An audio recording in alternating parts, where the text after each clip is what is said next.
but a woman of strength, those it is in the journey where she will become strong. So what will the woman of 2030 be like in her career and as a leader? Sipping Thoughts in partnership with Orient Square presents Women 2030, which are panel discussions with Gen Z. It's a 4-part series that we are hosting in April and May. And today we're focused on talking about career and leadership. I'd now like to introduce Nitin Dhawan from the Orient Square project to tell us what this is all about. Thank you so much, Sukirti. Okay, so this is part of Orient Square's WONG movement, Voice of the New Generation. Voice of the New Generation is an initiative through which the new generation is being sensitized about global social issues.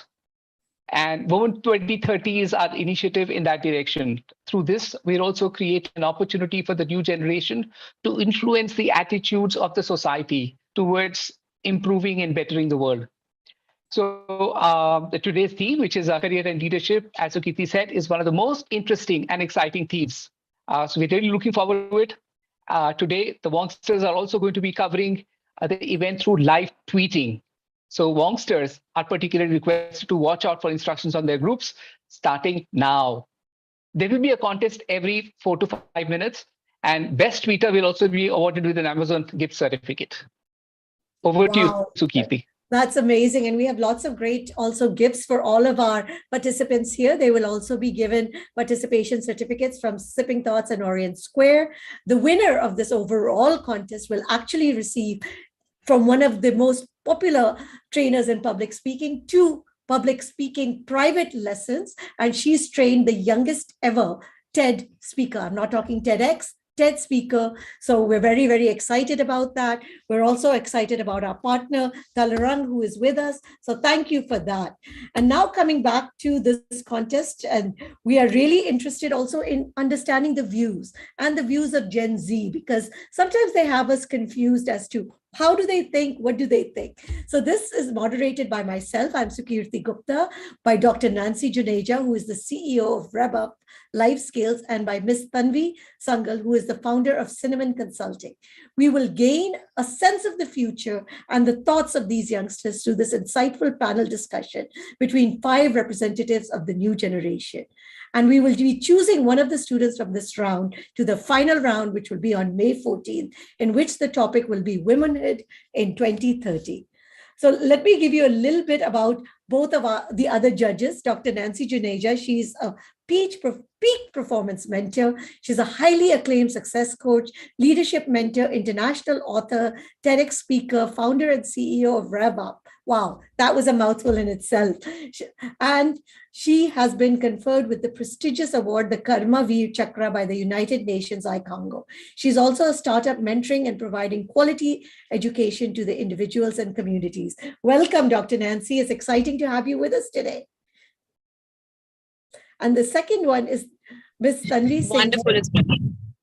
Ms. Tanvi Sangal, who is the founder of Cinemon Consulting, which is a brand identity design and strategy firm. She also supports and is the founder of India Vale, a company that supports marginalized artisans by reviving and reinventing dying Indian crafts.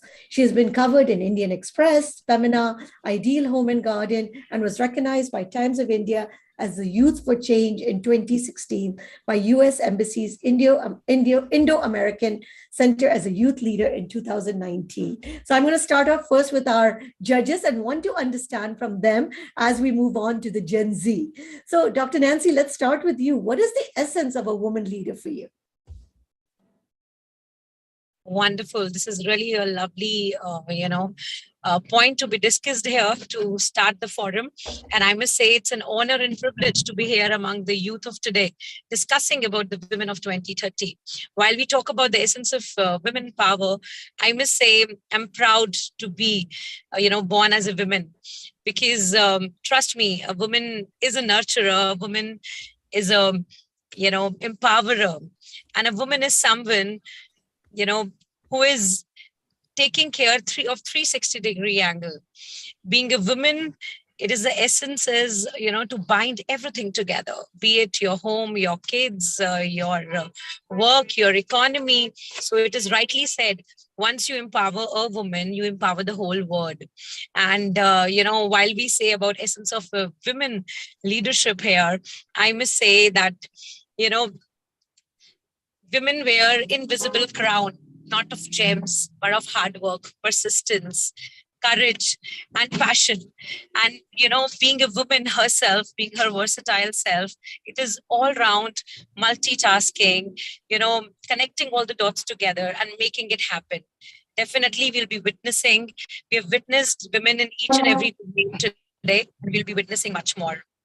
Wow, fantastic. I love that invisible crown. And we're all cheering you, Dr. Nancy, with a lot of Me Too's. And this is the right kind of Me Too that we want to see. To Miss Tanvi, what are the qualities that you feel that make women succeed in their career? Okay, so Sukirti and Nitin, thank you for having me here today. And a very warm hello to all the Wongs that we have. What makes a woman successful in her career? Now, men and women have been created differently, and we all have our strengths, and we also have some areas where we may not be very good. And Dr. Nancy did highlight a lot of the traits that women have. I would like to add that what we do have is resilience. We are very resilient. Ever since we are young girls, there is a lot that is conditioned to us. There's a lot that, everybody tells us, and the very fact that we are different from boys is something that is put into us, and a greater sense of responsibility. If you are an elder child and you have younger siblings, you're going to be as good as your mother in taking care of them. Or if you are made the monitor of your class, you're going to do such a good job of it, because something inside us from the generations that have been there before us builds in a great sense of responsibility. And that's why we're able to multitask. Not that we ideally want to, but it's just how life has been created for us, that we have to look at our homes, we have to look at our job, we have to look at maybe a business if we're managing that, and we may have some passion, interest, a social circle, or even self-care. And I feel that resilience and the ability to manage a lot of things in a fine fashion is what makes women good in their career. I love it. I love it, especially the resilience part, because maybe these guys are very young, but as you get older, you realize that resilience is actually which takes you through. And now moving to the Gen Z, and we're going to start with Asta. So Asta, you're the first up today, and you're a 10th grader from the Stewart School in Bhubaneswar. She's a passionate feminist with a knack for research, creative writing, international affairs, debates and discussions, especially related to gender equality and human rights. Wow, I love it. I think she's kind of summed up everything that we want to get out of the session today. So my question to you, Asta, is can women have it all?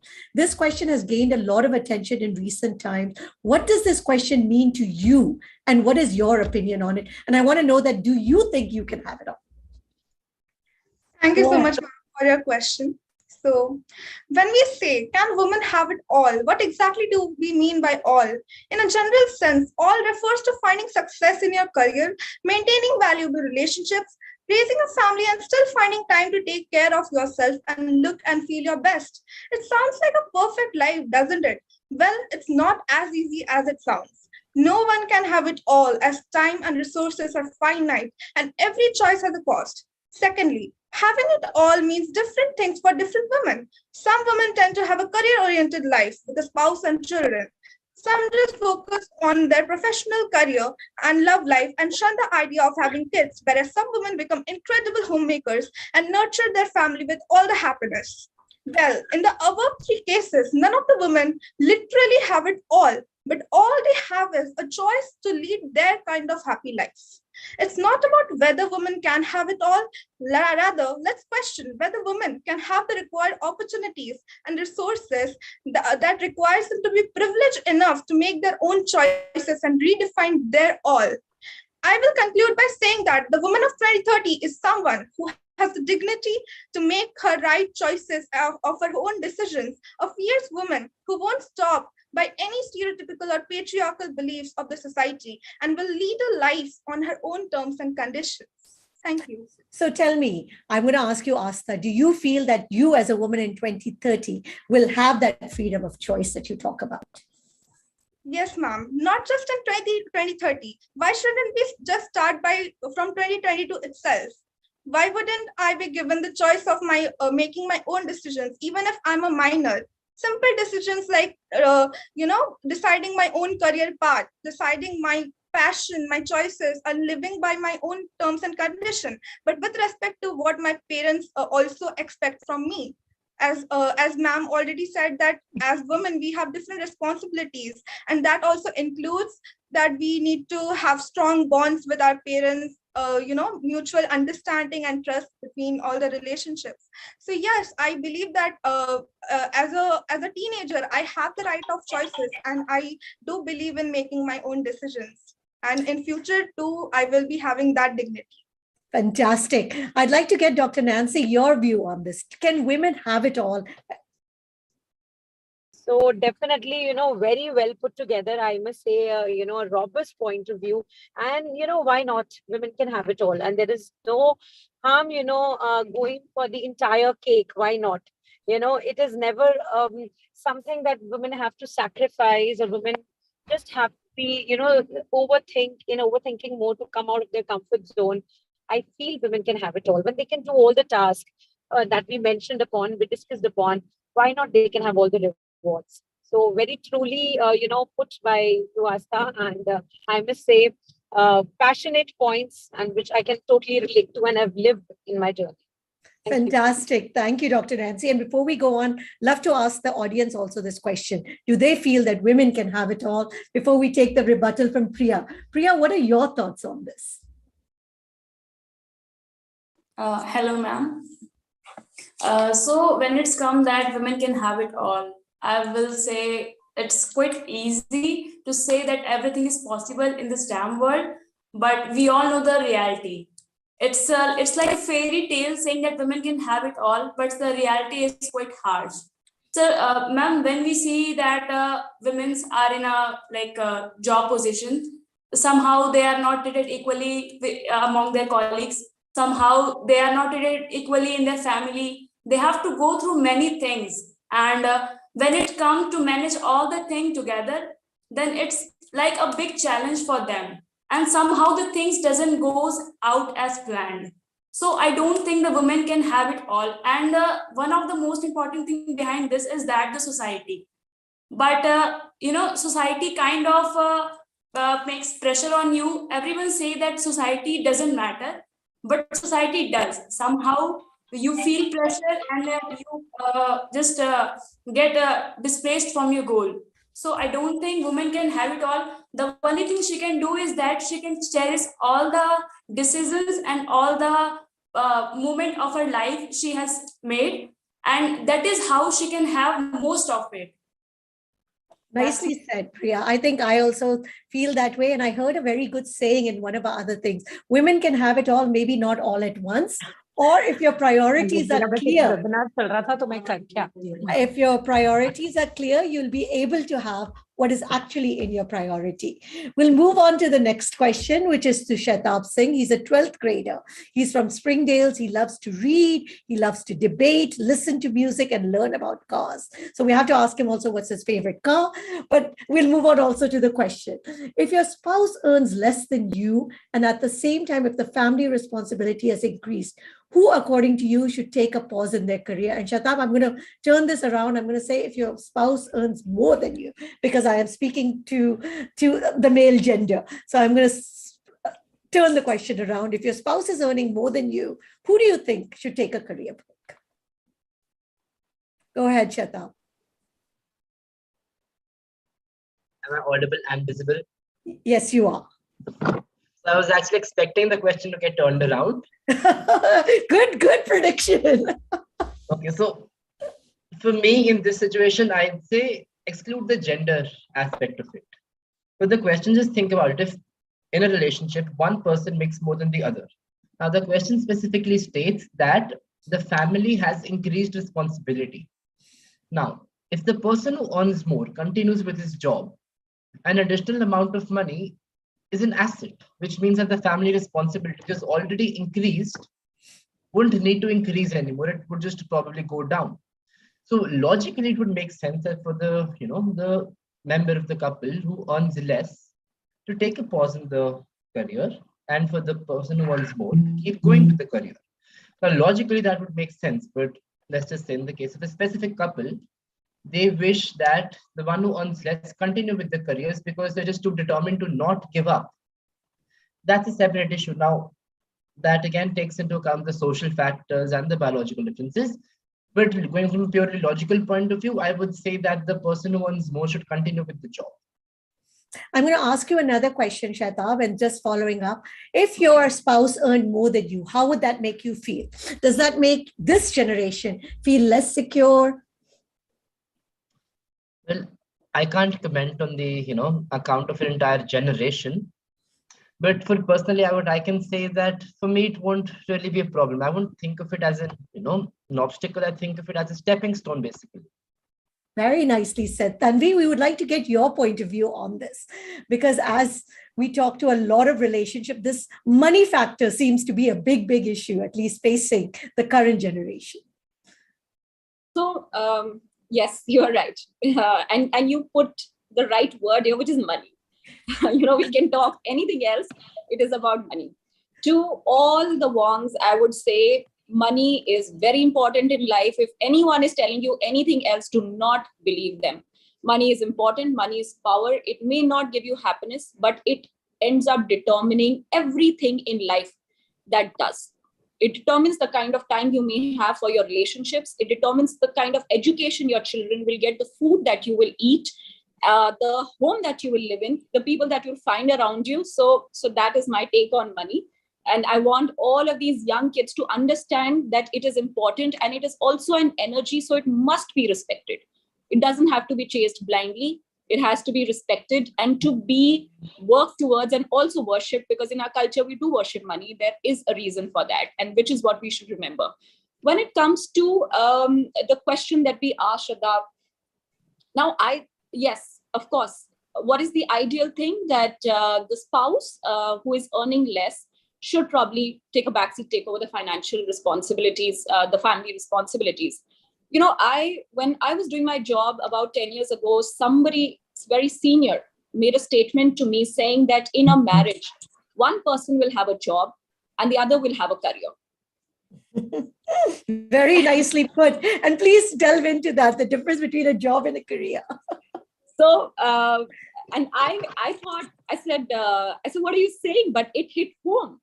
So while both are looking at the kind of life they need to live, the financial responsibilities that they have, and both are contributing towards them, but there will be one person who will also have to pick up a kind of opportunity, which may not take them very far, which may be just, something that is getting in a certain secure income into the house and keeping them also fulfilled. And the other person gets to run, gets to chase what they're doing, and may not be able to give the kind of time they need to give at home also, because they're trying to build something which can be very big for them.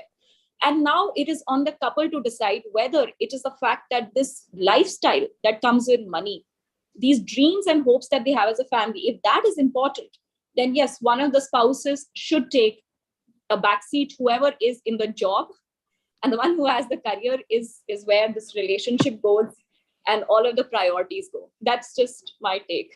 Very nicely said. I'll just add response. Yeah. Because a job and a career, that is irrespective of the gender of the spouse.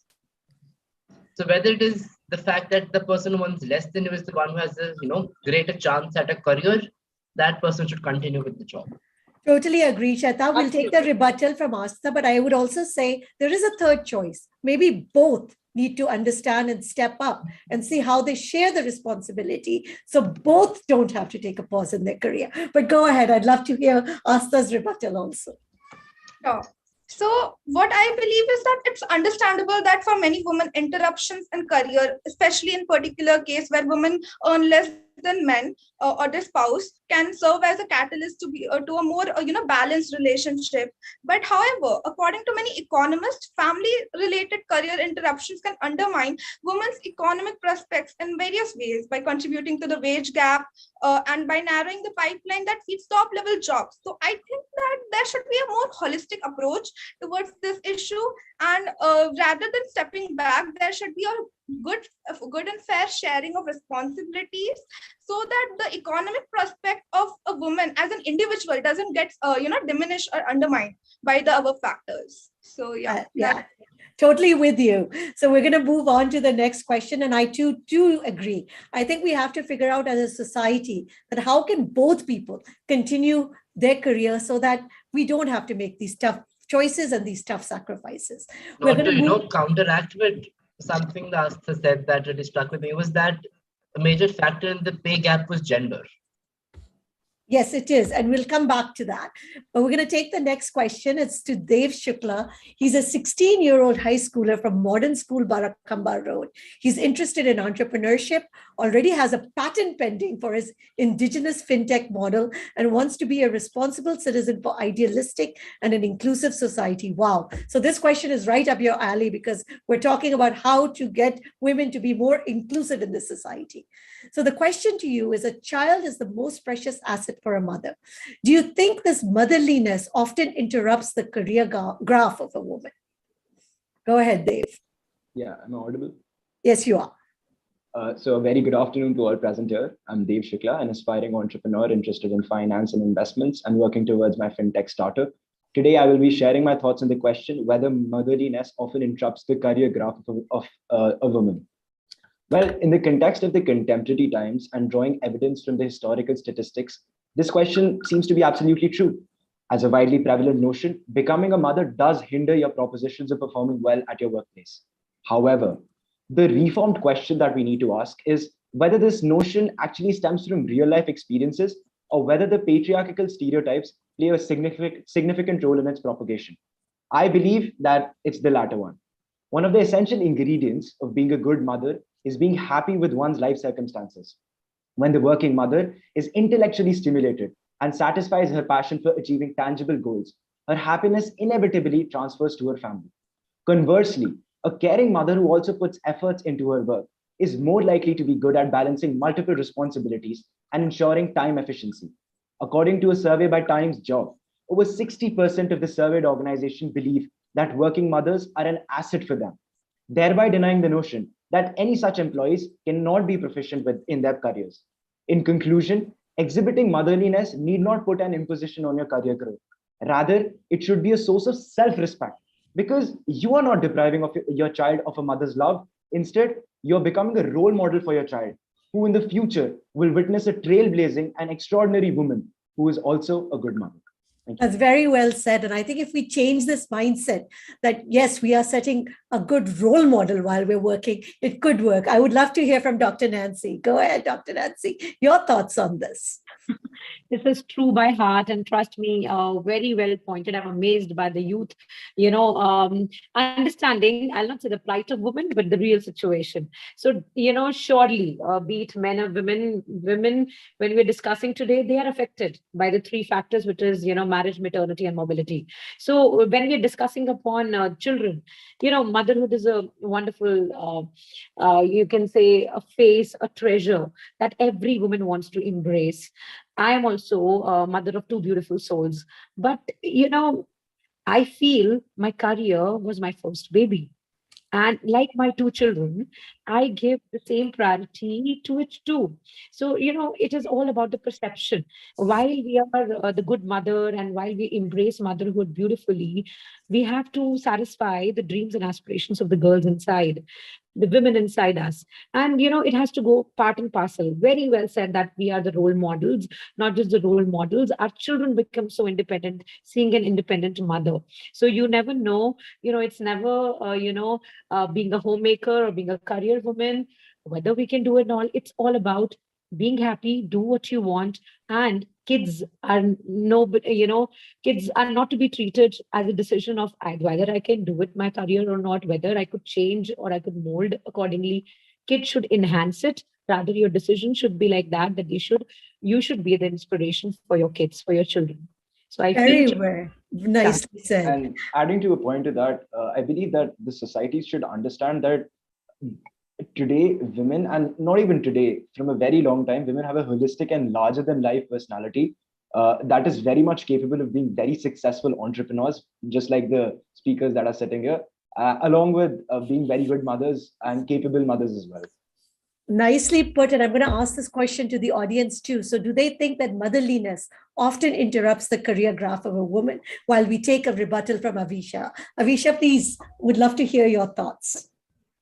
Am I audible? Yes, you are. I do agree with Dave on his views. Women do have motherliness that does affect their career graph. It doesn't stand true for all women, but it is a general fact. According to you, Dave, what are realistic steps that you said you're an entrepreneur?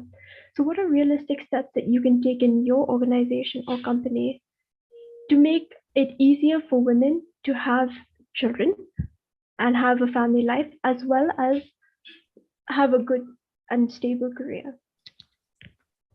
Dave, I think that question's yes. Please, Yeah. would like to hear you. The one of the most fundamental changes that I believe should be taken is that removing the taboos about women coming to work back after their maternal leave after the birth of their child, because after that it seems that while this is as you said, it is a general fact, it is a proven fact that mother's attention will also be divided between the child and her work. But as I said, this only promotes the multitasking abilities of the mother, and it's in the long run it's only gonna give back to the organization and build the goodwill of the organization in which they support the women during their tough times. And I think, as Smita is pointing out, I think it's this guilt syndrome that most mother and women suffer from. So something to be done about the feeling of less guilty. We're going to move on to our next question, which is going to be to Priya Sonkar from class 12th in Jaipuria School. She's the member of the World Teen Parliament who wants to bring a revolution to make the world a peaceful place to live in. I love your goal, Priya, and more power to it. Now, the question to you is, if your promotion is due, that comes with the additional responsibilities and additional time commitments, and at the same time, your child is going through a tough time and needs more parental supervision, what would you do? So it's kind of a tricky question. It's like two sides of a coin. But if, as a mother, I have a choice, then I will accept the promotion. Accepting the promotion doesn't mean that I am being greedy. It might be that I have financial instability, or I might be planning a bright future for my child. And when it's come about giving an extra supervision to my child, I, along with my partner, will try to coordinate equally to give him a time. We will try to come on time on home, to have a meal with him, to have a nice talk with him. We will try to get along with him, and we'll try to know the things, what he is going through, and how we can support him. I will talk to him about my childhood, about how I get through the things in my life. I will tell him how this is how important this period is. I will tell him that having ups and downs in the life is quite normal, and that is what makes you more stronger and get you closer to the success. And I think I will be able to balance both work and career together, because every woman is special and stronger, and she make the surrounding more beautiful. And yeah, that's No, it. the beautifully said. And I think I like that you said you will not sacrifice your career, because, and I think even Smita is pointing out, even if we feel we have support, it's the guilt of not being around. And that's what you're trying to overcome. Tanvi, would love to hear your thoughts on this, because this is such a common question we all face.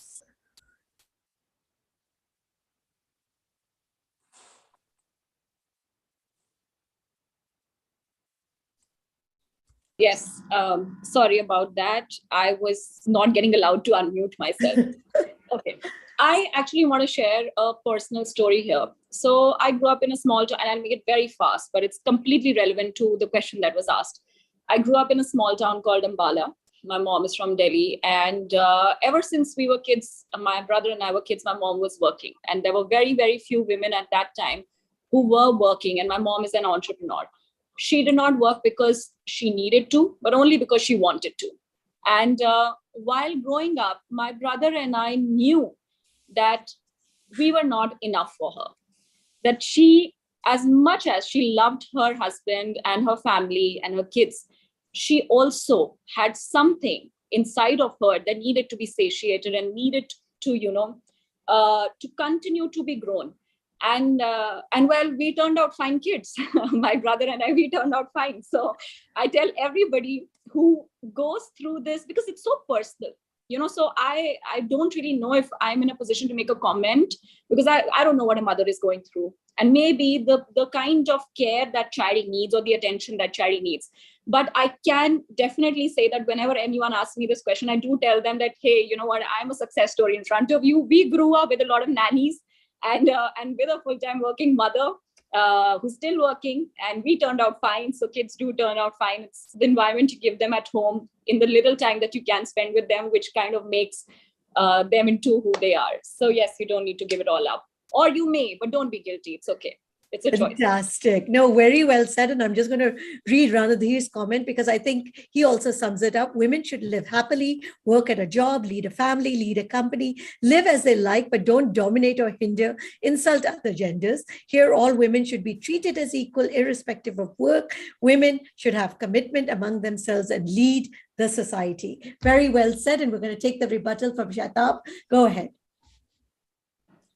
I do agree with it, and it's sort of a similar story as Tanvi ma'am said, because, well, for me, my dad is a government official, so for as long as I remember, he's always been posted in a different city. So for me and my sister, while we were growing up, the only influence that we had was my mother. A similar story. So because my dad had additional responsibilities and time commitments, you talk it out with the spouse and you work through the details of how to proceed with it and keep the family responsibilities in check. And well, same thing, I'd like to say that turned out just fine. Fantastic. So that's what we're seeing. And I think lots of studies are also showing that women, when they're working and they're more happy, and I think also they've pointed it out, actually, that is what makes the child stronger and makes a more happy household. So we're going to go to Avisha. Avisha is a 12th grader. She's from in Mount School in Shillong. She's an anime enthusiast and wants to build a career in this field. So Avisha, the question to you is, if you open a for-profit company with the mission to empower women, but the profitability of the company is getting compromised because women employees refuse to go for field visits, would you compromise on profitability or the mission of the company? Am I audible? Yes, please. Thank you for the question. My first response will be to determine what their problems are, whether they be societal problems, family responsibilities, having children, the work environment and structure, or perhaps personal reasons. The mission of the company will be to empower women, and that is exactly what we will be working towards in this hypothetical situation. However, in a profit organization, as the head, I think I will choose the stability of the organization first, so that in the long run, we can create a safe environment for my colleagues and employees. And if the company stays afloat and positively affects the lives of the women we work for, we can thereafter work on the issues brought up by the employees itself. Well, very well said, but this is a big issue because a lot of women will not take traveling jobs, but would love to hear from Dr. Nancy on this, because this is one of the tougher issues to deal with as a working person. So definitely, I must say, all of this, what we're discussing is self-experience. Again, some personal experiences, traveling, as I told you, definitely, marriage, maternity affects the mobility, and you cannot grow in the cocoon of your city, of your, ambience near to it. Definitely you have to travel if you have to grow. With me also, I started, there was a lag between my birth of 2 children where I stopped traveling. There were many opportunities which came, but being so aggressive in my career also, I couldn't travel, and that was absolutely okay for me. As it is said, it is easier said than done. At times, we need to see what it is, what is the priority of the situation. So surely, it affects the women. We need to see how it goes. And there has to be a very thin line between balancing what is needed, what can be managed. And I feel all the women are doing the best. So, everything starts, we're traveling once again. I mean, even the kids know the pattern, as rightly put by, our co-judge, that kids also know the routine, that the mama has to travel, we need to manage ourselves. They become more independent. They understand the routine that this is how we need to manage our school, our homecoming. The things which were impossible for me also were managed. And I never knew that my kids at such a young age would understand.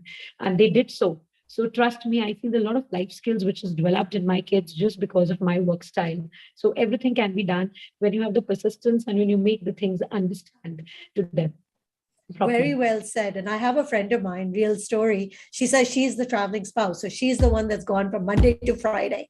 And so she comes home on the Friday evening, and people are shocked because when they think that there's a traveling spouse, they often think of that it must be the man. So we'll take the rebuttal from you, Dave. Yeah. So in accordance with the aforementioned question, I do not fully concur with Avisha's stance, because I personally believe that, and this can be supported by the women judges that are present here, and because of the companies that they have set out, I personally believe that a company, while aiming to maximize its profitability, should never compromise its principles. And I'm not governing my thought process from a moral standpoint. Instead, there is a fundamental and quantitative reasoning behind it. It has been seen that companies that stand behind their principles in tough times accrue enormous goodwill and confidence from their stakeholders. And this eventually materializes in the form of success and long-term survival of the company, which is far more important than the short-term profitability of a company.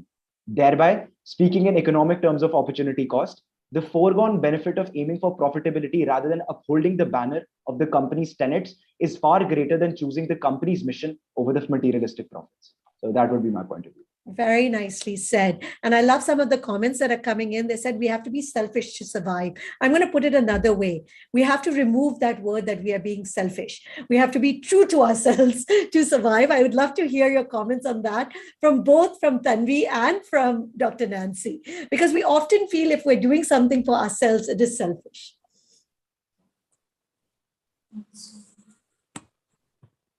Yes, should I?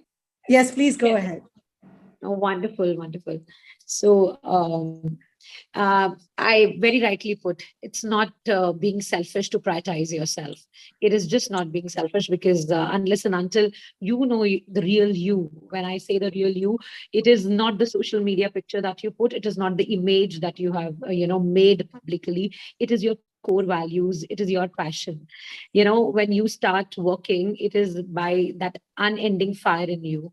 And when this fire, you realize that fire, you realize the mission by what you started and came so far. Nothing is selfish. It is all about, finding who you are and moving to the direction to explore your best. And in that journey, there's so many decisions you have to take. The world might think you're selfish, but only you know your journey. Only you know how you are managing as a mother or as an entrepreneur. Only you know what is the position of your, family, kids, as well as your standard of living. And you have to take your decisions accordingly. It is your life. You need to take responsibility for it. No one else. And when we say society, I saw some of the, student panel saying society matters. Yes, it does. But to the limit you allow the society to matter you, not to them. So the ball is always in your court, not there. We never have to give the remote of our life to someone else. That is all about it. And when we do that, it is us. When we feel guilty that yes, it is selfish, I've been choosing my kid, my work over them, or my, anything. Even I miss some of the play dates, some of the birthday parties of my kids. And I feel guilty at the end of the day that, they are feeling bad. But that is what we need to do. There's so many things. I've missed many traveling opportunities, which were opportunities for me. But maybe when I make them understand, people realize what is it for her. So it's everything about perception. If you feel guilty, the word will also say the same. But if you raise your point and say that this is important for me, boss, and all the priorities I am managing, all the roles I'm doing, this is also important, they will also treat your decisions like that. So that is it. Tanvi, I would love to hear your point of view too. So I absolutely agree with you, Sukirti, and with Dr. Nancy as well here. There are two words I'll pick. One is selfish and the other is perception. to everyone here, the words that we say from our mouth end up becoming our reality. So we've got to be very careful of what words do we choose to address ourselves, because that not just shapes the perception people form about us, but also the perception we give to ourselves. We are conditioned in certain ways where the whole concept of responsibility and social norms, जो word normal भी आता है, वो कहाँ से आता है? Norm से आता है. अगर 10 लोग खड़े हो गए and उन्होंने मिलकर decide कर लिया कि ये चीज ऐसे होनी चाहिए, वो norm बन जाता है, and then that becomes normal because everybody is going ahead and do it. But that does not necessarily mean that that is the only thing to be done, or that is the only path to be taken. It's just that if you choose to take another path, then the person that we most often need to forgive, and we don't, is ourselves, because we choose something different, and that might be the road lesser traveled, or that might be harder, and it's okay. It's also important to be true to yourself, like you said, Sukirti, earlier. If money is important to you, then you choose that. If a social cause is what you feel your purpose is, then you choose that and then you run with it. But do it for yourself, understanding, otherwise it ends up frustrating you and nobody's happy. So that's yeah, totally agreed. And I think the last question, and I'm going to put it to all the students, and you quickly have to give me this in one sentence, and no more than one sentence is allowed. So I'm going to throw out the question and I'm going to go and give the name. So here is the question. Do you think women being financially independent changes the power dynamics of a married life? Avisha, go ahead. I think it does. If a woman is financially independent, she has more say. You know, there's a saying that goes, the person who has the money holds the power. Perfect. So, one line only. Go ahead. Okay. Priya. I will say no. Being financially independent gave the women liberty to be seen in the society. It's like, you know, you get a choice of your financial choice. Like you get a freedom. That's it. Your one sentence is over. Dave, go ahead. My answer would be yes and no, because yes, it does increase their power, and no, because it brings back the balance in the power dynamic that should be present in a marriage. Very nicely said. Shatab, go ahead. One line only. Shaptab. Sorry. Please pronounce your name correctly because I've been saying it wrong. Shaptab, go ahead. So I don't think that it entirely, changes the dynamics of a relationship. I mean, it does affect them, but not the power dynamics, just the, financial dynamics, the control, the, aspect of it in the relationship. Like, fantastic. So we hope that is what is going to happen in 2030. Asta, last but not least. Yeah, it changes the power dynamics, but again, change is inevitable and it's the only constant. And I believe that women to be financially independent gives them the liberty to make their own financial choices, and hence it is something that we should look forward in 2030. Perfect. And Nitin, I would like you to share the survey slides, because we did a survey of quite some children and the Gen Z and got some interesting reactions. Go ahead, Nitin. Rohit, you want to share the slides? Nitin, you're not viewable, audible. Go ahead. Yeah, okay. I'm just going to share the slides. 1 second.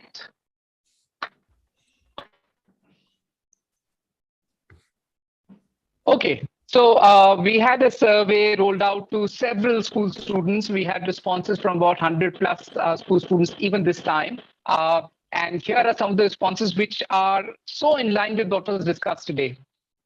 So the question was, Indian women receiving 60% less salary for the same jobs with respect to men. Why do you think that happens? And most people think that it's because the society is deeply patriarchal. And some of the people also believe that's because women are given lesser responsibilities in the field due to safety and social reasons. And not many women are in leading positions in the companies. And what do you think the reason is?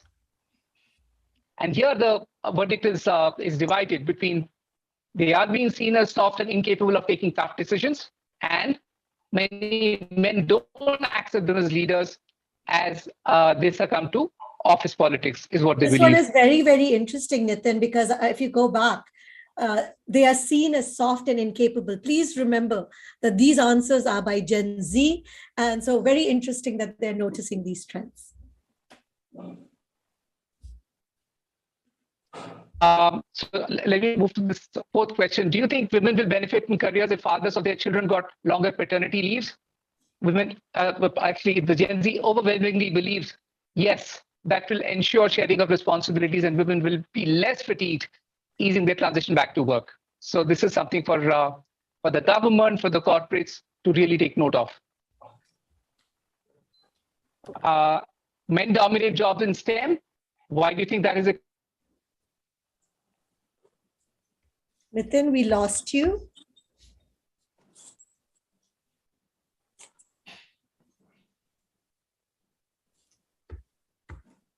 So I will just take over because, I mean, as you can see from the responses, it says lack of equal opportunities due to false preconceived notions. And the last question is, do you think the concept of a house husband should be encouraged to allow women to advance their careers? And yes, it was 24%, but A, which is interesting, no, the focus should be on both genders. So very, very interesting responses that we have received. I'd like to go back. And like we said, and Nitin has said that over 100 people have responded to the survey. So we're getting kind of an idea about the thinking of the next generation. Nancy and Tanvi, I would like to get your closing remarks. I'd like to get your thoughts on what you thought about the discussion today. So indeed, ma'am, it was lovely, and I feel it all. And when you said the last, this is a very bold statement to bring it. I must say that, as you said, to trigger out this concept and support it. I mean, house husbands, house spouses, we talk about women empowerment, we talk about women and men are equal. But yes, being a homemaker for women is not a taboo. It is meant to be. Women are meant to take care of house. It is implied. Whether they work or not, the house is their responsibility. But we never talk for this for men. It is never open. So when we talk about this today, it is something of a personal choice, I'll say, because I'll not be, supporting here femininity and saying that, yes, we should support so that women can grow. Yes, it matters, maybe in a week, once a day, twice a day, when women have to go somewhere, maybe for trips and all. Even I request my husband to be house husband. And I like that the word you use, request, not that it is his responsibility. It is not the responsibility of the husband for the career of women. Similarly, it should not be the responsibility of women too. Why not? When we are getting into the settlement known as marriage, it is the combined responsibility from both the partners, be it as a co-parents, be it as co-career aspirants. That should be the norm of society today. So when we talk about it, it should not be raised as a taboo. So what? Even I feel guilty, as everyone discussed there. I used to feel guilty. I was in that zone that my husband is 2-3 days at home when I'm traveling out of India for my work. He is managing everything. Though he was very sorted and he said, I can manage work from home. But I was feeling guilty as a woman. Why? Because of the society I am living in. But when it is normal, I mean, we both are partners of life. So why not partners at work? So I feel, I don't know, I should say it should be supported and propagated like that. So when we used to have maternity break for the women, now we have maternity break for the dads also, and same. And this was so good when it became a law that, maternity, paternal break is also there, which is much required. Similarly, why not? Everything a woman and man can do equally. Yes, the technology, we have progressed a lot. Only one thing, that women are blessed to give birth to the child. That has not really been shifted. Else, everything can be partly divided, requested, talked about, and put up in a very decent way. So, I really resonate with this, that this homemaker term, we have associated it with gender, and that we need to remove the gender from. Tanvi, over to you. I'd love to hear your closing thoughts. So I've had such a pleasure, and I was saying this to Nitin yesterday that I'm sure there's so much that I learn from all these youngsters that we have here. I just want to say as a closing thought to everyone is that everybody has to be financially independent. It's not, I honestly believe it's not a choice. It is something that you must secure for yourself. And it affects every dynamic you have. It also affects your personal confidence. And later on, it goes to the relationships that you have in life. To all the youngsters today, I'd say that your references of society are coming from what you've seen of your mothers and of all the elder women that you have known. But keep your mind open as you progress, as you may study somewhere in India or abroad and meet people from different places and cultures.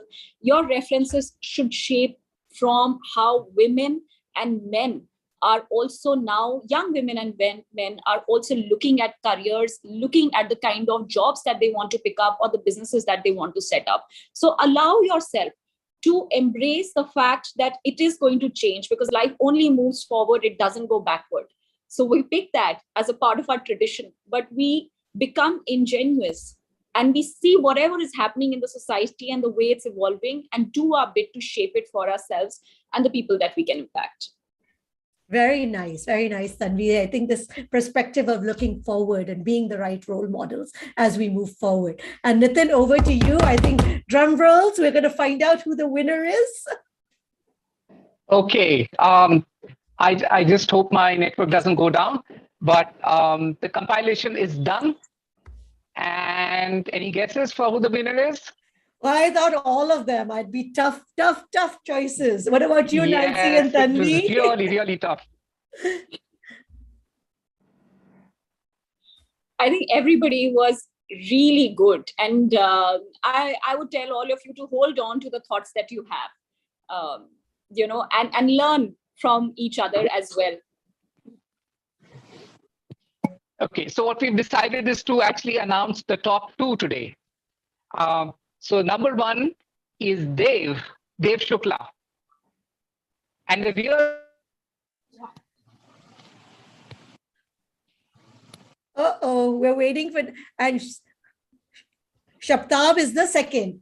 So we've got it into the message. So sorry about that. Where are you?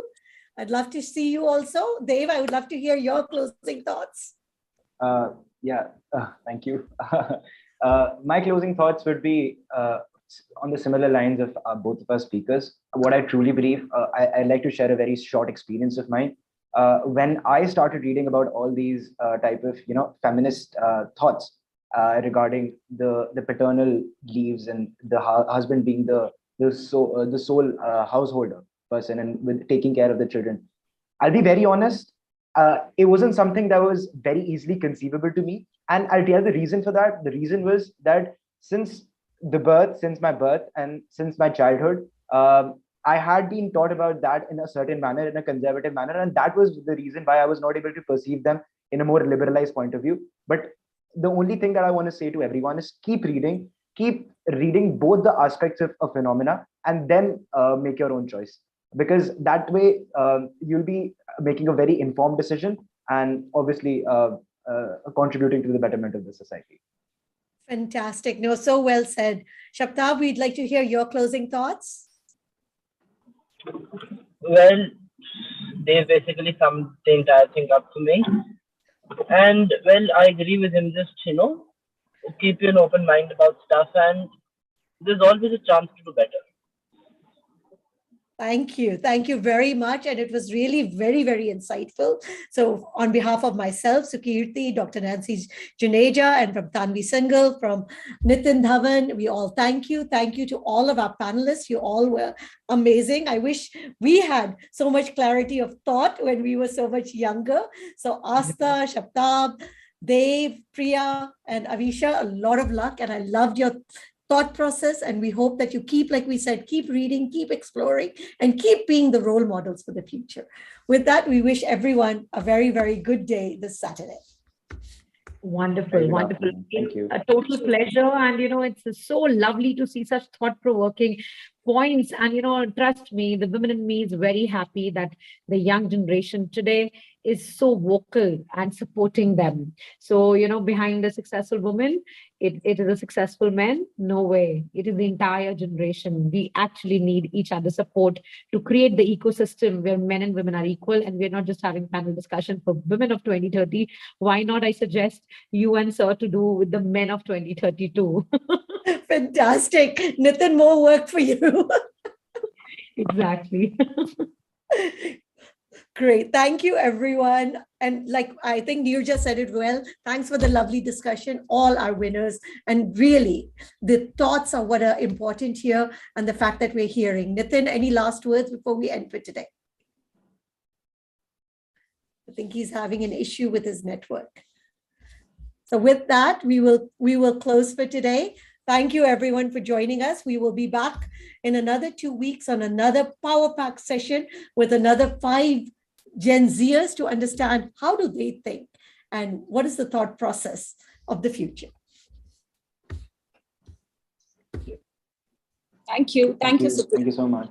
Thank you. Thank you.